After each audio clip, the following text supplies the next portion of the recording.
Start before you're ready.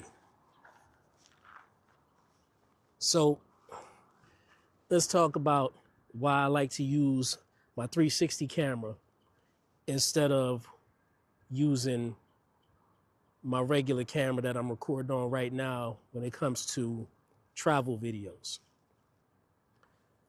Now, before I get started on that, this is the 4th time I'm doing this video. So I'm hoping that this one winds up going.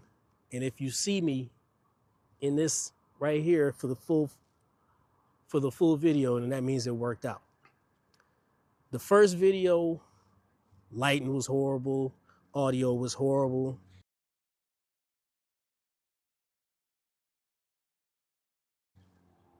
The second one, I just plain out didn't like it, so I scrapped it.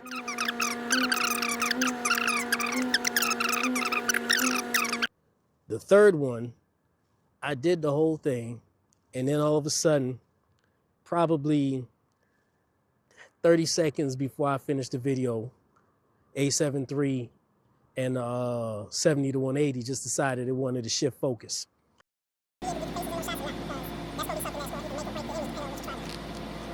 It ain't like me being the subject of the video, so here we are. Anyway, let's talk about it. So,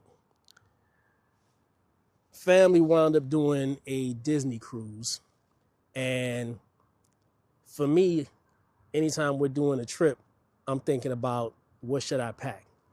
I want to get, the camera and lens that's going to give me the most bang for my buck, because I want to get the bokeh. I want to be there, able to get shots, long range, short range, whatever. So I was trying to plan out my pack. Initially, I wanted to take the A7 III with the 70 to 180 because I figured that I would bring that, and I would bring my Insta360. That way the Insta360 can get the close range shots. And if I wanted to get, something where I isolated my son in the background, or isolate them from the background, and, get a nice little cinematic type shot. So I thought about that. Then I thought I was going to take the 2875 because standard zoom. Why not bring that? I could still get some decent background blur, but I'd be able to get more. So I packed, I unpacked, I repacked, and when it all came down to it, I just decided to hell with it. I was going to use my Insta360 X5 and my phone. If I needed to zoom, I could get those zoomed in shots on the phone. And with the Insta360, I can get everything. I would be able to, get those images of everyone around me. I could, as they say, shoot first, reframe later. And that's what I wound up doing. I just packed the Insta360, and that was a wrap. So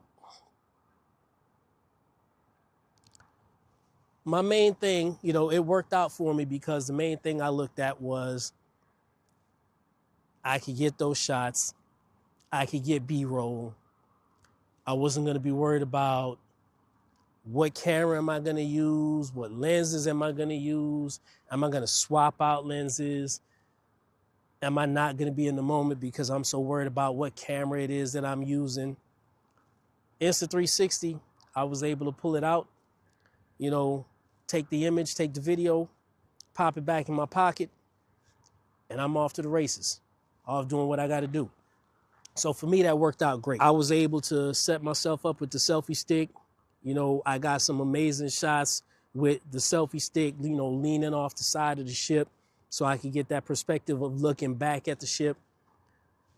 Nobody was able to, I saw nobody else with anything like that out there. So I felt good that I was able to get those images. I got some good, aerial images.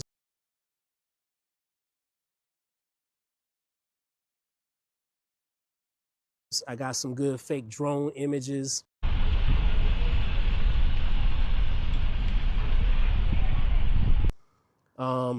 And the good thing about it, I was able to take 360 pictures, and I could take those pictures and I could either post them as a picture or I could animate them.